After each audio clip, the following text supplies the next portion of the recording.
हर तरफ मतलब के सलाम मिलेंगे और किसी का कितना ही कर लें, आखिर में माँ बाप ही काम आएंगे। नमस्कार दोस्तों, स्वागत है आप सभी का हमारे YouTube चैनल प्रियंका ज्ञान गंगा में। प्रिय दर्शकों, आज की हमारी कहानी है मान सम्मान। जब बेटे बहू ने रोते बिलखते माँ बाप को वृद्धा आश्रम में छोड़ा तो घर आकर पुराने बक्से में ऐसा क्या देख लिया कि बेटे की चीख निकल गई। प्रिय दोस्तों, अगर आपने हमारे चैनल को अभी तक सब्सक्राइब नहीं किया है तो कृपया सब्सक्राइब कर लीजिए, लाइक करिए, शेयर करिए और सामने बने बेल के बटन को अवश्य दबाइएगा। आपका यह छोटा सा प्रयास हमारे लिए बहुत महत्व रखता है। तो चलिए आइए शुरू करते हैं आज की कहानी। आज 80 वर्षीय मोहनलाल जी बड़ी ही बेचैनी से कमरे में चक्कर लगा रहे हैं और बार बार अपनी जीवन संगिनी को निहार रहे हैं। बिमला जी अस्थमा की बीमारी के कारण बेहाल पड़ी थी। लाचार तो मोहनलाल जी भी खुद को महसूस कर रहे थे, किसी बीमारी के कारण नहीं बल्कि अपनों से सताए हुए थे। अपनी डायबिटीज की बीमारी से तो उनकी जंग जारी थी, परंतु अपनों का सामना कैसे करें उन्हें समझ में नहीं आ रहा था। सोचने लगे कि इस उम्र में जब उन्हें अपने बच्चों की देखभाल की जरूरत है और वहाँ उन्हें अपनी बीमारी की देखभाल स्वयं ही करनी पड़ रही है। ऐसा नहीं है कि उम्र के इस पड़ाव पर उनका कोई अपना नहीं है। उनका एक ही बेटा था, सूरज, जो शादी के 20 साल बाद उनकी गोद में आया था और जब तक सूरज बड़ा हुआ तब तक वे दोनों काफी बूढ़े हो चले थे। बिमला जी और मोहनलाल जी अपने बेटे को सीधा पलकों पर बिठा कर रखते थे। उसके मुंह खोलने की देरी होती कि वे उनकी फरमाइशें पूरी कर देते। सूरज पढ़ाई में शुरू से ही होशियार था। बिमला जी ने अपने बेटे की पढ़ाई में दिन रात एक कर दिया। सूरज के सपने बहुत बड़े बड़े थे। मोहनलाल जी अपने बेटे के बड़े होने पर भी उनकी शिक्षा में कोई कमी नहीं छोड़ी। सूरज अपने उच्च शिक्षा के लिए विदेश जाना चाहता था। उसकी इस फरमाइश को पूरा करने के लिए उन्होंने अपने गांव की जमीन, यहाँ तक कि अपना मकान भी बेच दिया और किराए के मकान में रहने लगे। कुल मिलाकर अपने बेटे की फरमाइश में ही उन्होंने सब कुछ गवा दिया। मोहनलाल जी सोच रहे थे कि उनका मित्र उन्हें सलाह दिया करता था कि मोहनलाल कुछ अपने लिए भी बचा कर रख, सब कुछ लुटा रहा है, बुढ़ापे में क्या करेगा तेरे पास जब कुछ नहीं रहेगा। लेकिन उन्होंने कभी अपने मित्र की इस बात को नहीं सुना। हमेशा कहते थे, मेरा बेटा मेरी असली पूंजी है, मेरा अभिमान है, जो मुझे कभी झुकने नहीं देगा। यह कहते हुए उनका सीना चौड़ा हो जाता। इस बात पर मित्र ने सुझाव देते हुए कहा था कि अगर बेटे को विदेश में पढ़ना ही है तो उसकी पढ़ाई के लिए बैंक से कर्ज ले लो। तूने तो घर ही बेच दिया और अब आगे बुढ़ापे का समय नजदीक आ रहा है तो पूरी तरह से अपने बेटे सूरज पर निर्भर हो जाएगा। लेकिन मोहनलाल जी ने कहा, हम अपने बेटे की पढ़ाई के लिए बैंक से कोई भी कर्ज नहीं लेंगे। बच्चों की पढ़ाई तो हर माता पिता का फर्ज होता है। मोहनलाल जी को उस वक्त पूरा भरोसा था कि उनका पुत्र हर हाल में उनकी देखभाल करेगा। उनका बेटा बाकी बच्चों की तरह बिल्कुल नहीं है। वे हमेशा कहते, मुझे अपने बेटे पर पूरा भरोसा है। सूरज विदेश में पढ़ाई पूरा करने के बाद वापस देश आ लौटा। वे भारतीय लड़की से ही शादी करना चाहता था। बिमला जी और मोहनलाल जी ने उसकी शादी उसकी पसंद की ही लड़की कविता से करवा दी।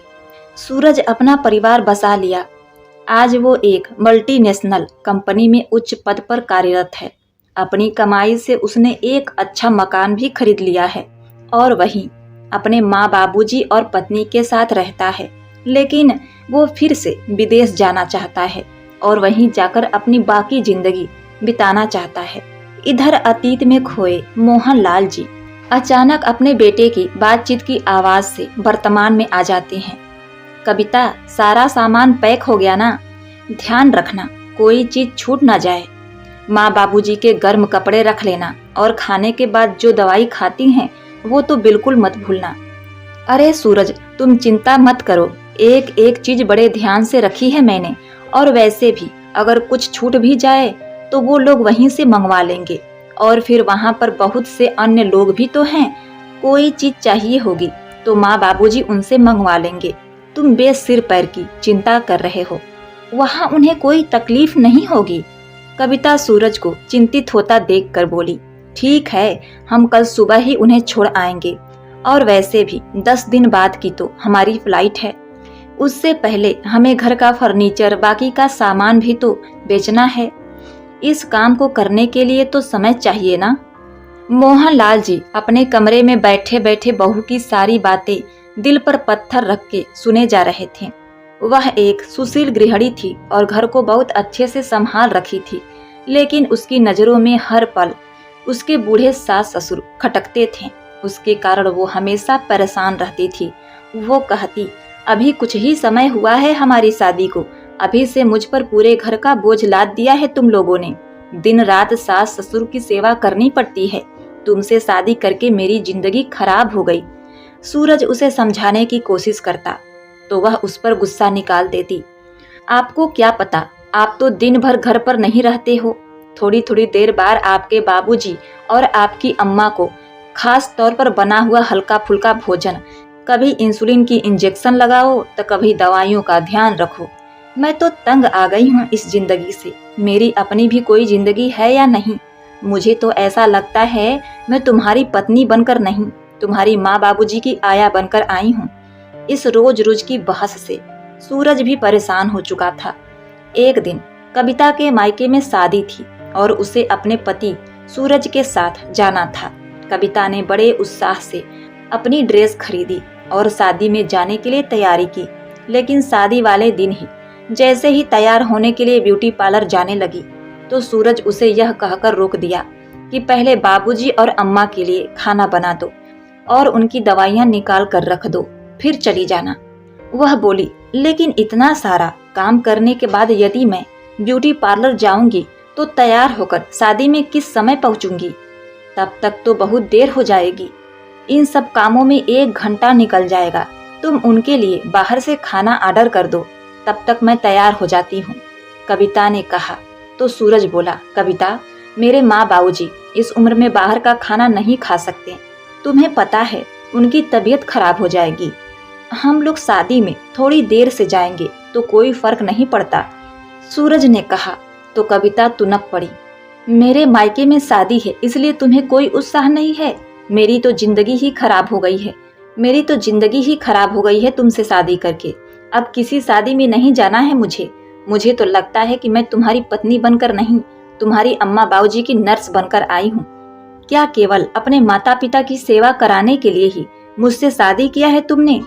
अपनी बहू की यह बात सुनकर मोहनलाल जी और बिमला जी को बहुत दुख होता है और वे सोचते हैं कि बुढ़ापे में एक इंसान किस कदर लाचार हो जाता है कि अपने बच्चों से ही कुछ नहीं कह पाता। उस दिन कविता सचमुच शादी में नहीं गई, रूठ कर बैठ गई। पूरे घर में सन्नाटा पसरा था। कविता ने खाना भी नहीं बनाया। सूरज उसे मनाने लगा लेकिन वो मानने को तैयार नहीं थी। कविता ने कहा, तुम अपने माँ बाबूजी को किसी भी वृद्धा आश्रम में क्यों नहीं छोड़ सकते हो? तो सूरज भड़क गया, ये तुम क्या कह रही हो कविता? मैं तो उनका एकमात्र सहारा हूँ। ये लोग बूढ़े हैं, बीमार हैं, लाचार हैं और मुझे उन्हें छोड़ने को कह रही हो? भला कोई बेटा कभी ऐसा भी कर सकता है? ये समाज, पड़ोसी और रिश्तेदार क्या कहेंगे? कविता ने कहा, सब लोगों की, रिश्तेदारों की, समाज के लोगों की और पड़ोसियों की सोच की बहुत चिंता है तुम्हें, लेकिन जिससे शादी करके लाए हो कभी उसके बारे में सोचा है? शादी के बाद हम कहीं घूमने तक नहीं गए, किसी रिश्तेदार के यहाँ नहीं गए। मुझे बताओ, कभी मुझे फिल्म दिखाने ले गए हो तुम? यहाँ जब से आई हूँ बस तुम्हारे माता पिता की सेवा करती जा रही हूँ बस। अब और बर्दाश्त नहीं होता। मुझे उन दोनों से मुक्ति चाहिए, नहीं तो संभालो अपना घर। मैं जा रही हूँ अपने मायके, और याद रखना फिर कभी नहीं आऊंगी। कविता की बातें सुनकर सूरज चुप हो गया, उससे कुछ कहते नहीं रहा। फिर कविता बोली, एक काम क्यों नहीं करते, तुम विदेश में नौकरी ढूंढ लो और तुम्हारी नौकरी मिलते ही हम दोनों वहां चल जाएंगे। तब तक हम इन दोनों के लिए भी रहने का दूसरा इंतजाम कर लेते हैं। कविता अपने विचार बताते हुए मुस्कुराने लगी। अगले दिन अगले दिन हमेशा की तरह सूरज अपने ऑफिस चला गया और जब मेल पे आया मैसेज चेक किया तो उसकी आंखों में चमक आ गई और खुशी से झूम उठा। कविता, मेरी विदेश में बहुत अच्छी नौकरी लगी है। कंपनी वाले मुझे बहुत अच्छा पैकेज दे रहे हैं। अब तुम्हारे सारे सपने पूरे हो जाएंगे।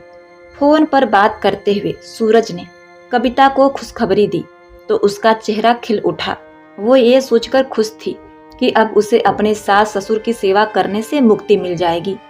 अब वो अपना जीवन स्वतंत्रता के साथ जिएगी और जो चाहे वो करेगी। शाम के समय सूरज अपनी नौकरी लगने की खुशी में मिठाई का डब्बा लेकर आया।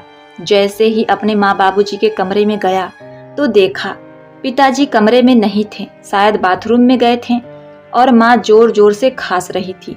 धीरे से उठकर अपने पास रखे बोतल में से गिलास से पानी डालने लगी। पीते हुए थोड़ा पानी उसके गले में रुक गया और बाकी का पानी उसके कपड़ों पर गिर गया। सूरज जानता था कि उसकी माँ की उम्र अधिक होने के कारण उसके हाथ पानी पीते वक्त कांपते हैं। यह देखकर सूरज बोला, माँ, इतनी खांसी आ रही थी तो कविता से गर्म पानी मांग लिया होता।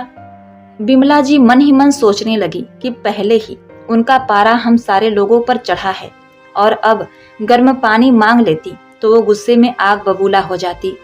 लेकिन बेटा बहू में झगड़ा ना हो, यही सोचकर बिमला जी चुप रह गई। फिर पंखे की तरफ देखते हुए बोली, बेटा, कल रात को हम लोग बिल्कुल सो नहीं पाए। ये पंखा बहुत आवाज करता है, ये पंखा बहुत आवाज करता है, न जाने क्या हुआ है।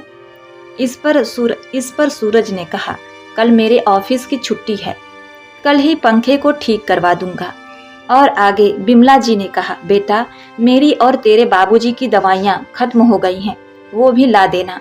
अपनी माँ की हालत देखकर सूरज परेशान हो गया। उसे समझ नहीं आ रहा था कि वो विदेश में नौकरी की खुशखबरी लेकर आया था, वो अपनी माँ को कैसे बताए। उसके मुंह से शब्द ही नहीं निकल रहे थे। इतने में कविता कमरे में आई, बोली, माँ जी, जो दवाइयाँ मंगवानी है 1 महीने की इकट्ठी मंगवा लीजिए। अब ये पंखा ठीक करवाने की कोई जरूरत नहीं पड़ेगी। बहू की बात सुनकर बिमला जी हैरान रह गईं। प्रश्न भरी नजरों से उसकी ओर देखने लगी। बहू बोली, अरे माँ जी, उन्होंने आपको बताया नहीं क्या? इनकी विदेश में अच्छी नौकरी लग गई है। बहू की बात सुनकर बिमला जी सन्न रह गईं। इतने में मोहनलाल जी कमरे के दरवाजे पर खड़े हुए जड़त्व रह गए। उनके आंखों में खुशी के आंसू भी आ गए और गम के भी। अपने बेटे की प्रगति को देखकर वे दोनों खुश थे, लेकिन उससे दूर होने का गम भी उन्हें सताने लगा। फिर अपने बेटे को ढेर सारा आशीर्वाद देने लगे। लेकिन फिर दूसरे ही पल मोहनलाल जी बोले, लेकिन बेटा, विदेश तो तुम दोनों जा रहे हो ना, हम तो इसी घर में रहने वाले हैं। तो बहू ने ऐसा क्यों कहा कि अब पंखा ठीक करवाने की जरूरत नहीं है? उनकी बात सुनकर बिमला जी बोली, अरे आप भी कमाल करते हैं, जो बेटा बहू विदेश जा रहे हैं तो हम लोगों को क्या यहीं छोड़कर जाएंगे? हमारा बेटा हमारा इकलौता सहारा है, हमें भी तो साथ लेकर जाएगा ना। ये बात भी आपको खोलकर समझानी पड़ेगी क्या? इतना सुनते ही सूरज के चेहरे के भाव कहीं गायब हो गए। उसके माथे से पसीना छूटने लगा और सामने खड़ी कविता उसकी आंखों ही आंखों में इशारा करने लगी कि उन्हें आश्रम जाने के बारे में बताइए। लेकिन सूरज को अपनी बात कहने के लिए शब्द ही नहीं मिल रहा था। उधर मोहनलाल जी अपने बेटे की चुप्पी देखकर तुरंत समझ गए कि उन दोनों के दिमाग में क्या चल रहा है। वो, बाबूजी, मैं वो कह रहा था कि आप दोनों। अभी सूरज झिझकते हुए अपनी बात कह ही रहा था कि उसकी बात काटते हुए कविता बोली, अरे तो इसमें घबराने वाली क्या बात है? साफ साफ कह दीजिए ना कि इन दोनों को अब वृद्धा आश्रम में रहना होगा। यह बात सुनकर बिमला जी और मोहनलाल जी को एक झटका सा लगा। बिमला जी को ऐसा महसूस हुआ कि वो केवल एक बेजवान शरीर है, उनके अंदर से आत्मा किसी ने निकाल ली हो। उनका मन तो कर रहा था कि वो चीख चीख कर रो पड़े, लेकिन वो ऐसा करके अपने बेटे और बहू के रंग में भंग नहीं डालना चाहती थी।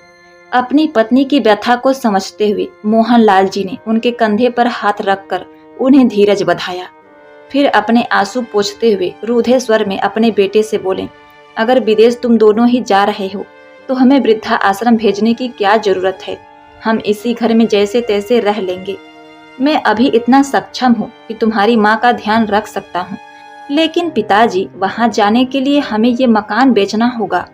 विदेश में छोटे से मकान का किराया भी बहुत ज्यादा होता है, इसलिए इस मकान को बेचकर जो पैसे मिलेगा उस पैसों से हम विदेश में जाकर अपना मकान खरीद लेंगे। लेकिन आप लोग चिंता मत करिए, आप लोगों की जिम्मेदारी हमारी है। हम आप लोगों को बहुत अच्छे इंतजाम कर दिया है, वहाँ आपको किसी चीज की कोई कमी नहीं होगी। इतना कहकर बेटा बहू उनके कमरे से चले गए। अपने बेटे बहू की बातें बिमला जी और मोहनलाल जी को अंदर तक झकझोर गई। मोहनलाल जी कहने लगे, अपने माता पिता को वृद्धा आश्रम में छोड़कर कितनी अच्छी तरह से जिम्मेदारी निभा रहा है हमारा बेटा। हमारे जीते जी हमसे हमारा ठिकाना छीन लिया। विश्वास नहीं हो रहा कि जिस बेटे के लिए हमने सारी जमा पूंजी खर्च कर दी, आज वही बेटा हमें बेघर कर रहा है। इस पर बिमला जी रोते हुए बोली, ऐसे बेटे से तो हमारी गोद सोनी ही रहती तो अच्छा था। एक बार कम से कम यह तो कह दिया होता कि माँ बाबूजी आप भी चलो हमारे साथ, बुढ़ापे में आप हमारे साथ ही रहेंगे। लेकिन उसे तो अपना भविष्य बनाना है, फिर चाहे उसके लिए अपने माँ बाप की ही कुर्बानी क्यों नहीं देने पड़े। अपने बेटे बहू की बातें सुनकर मोहनलाल जी और बिमला जी को एहसास हो चुका था कि इस उम्र में बूढ़ी आंखों को बहुत कुछ देखना अभी बाकी है। सूरज और कविता को विदेश जाने में केवल 10 दिन बाकी थे और कविता ने जाने के लिए पैकिंग शुरू कर दी। घर का सामान निकालते हुए कविता बोली, माँ जी, आपने घर में कितना कबाड़ इकट्ठा कर रखा है, इतना सारा सामान बेचने में तो समय लग जाएगा। यह सुनकर बिमला जी बोली, बहू, यह कबाड़ नहीं है, यह मेरी इतने सालों की गृहस्थी का सामान है। एक एक चीज को मैंने बड़े चाव से खरीदा था और संजो कर रखा था, जिसके साथ मेरी यादें जुड़ी हैं। लेकिन आज ये सामान तुम्हारे लिए कबाड़ हो गया है। माँ जी, आप कुछ भी कहिए, लेकिन ये सामान तो मुझे बेचना ही होगा। ऐसा कहकर कविता पुरानी रखी सभी चीजों को एक कोने में पटकने लगी। उधर सूरज भी मकान बेचने में लग गया। कुछ ही दिनों में उसे एक अच्छा खरीदार मिल गया तो उसने अपनी माँ बाबूजी को वृद्धा आश्रम में भेजने की तैयारी पूरी कर ली और कविता ने उनका सारा सामान पैक कर दिया। जाते समय बिमला जी के दिल में दर्द और पीड़ा लिए घर को निहारती जा रही थी। उधर मोहनलाल जी सोचने लगे, ऐसी उम्मीद तो हमने अपने बेटों से कभी नहीं की थी, जिसने अपने माँ बाप के बारे में एक पल के लिए भी नहीं सोचा और बेसहारा होने के कगार पर खड़ा कर दिया।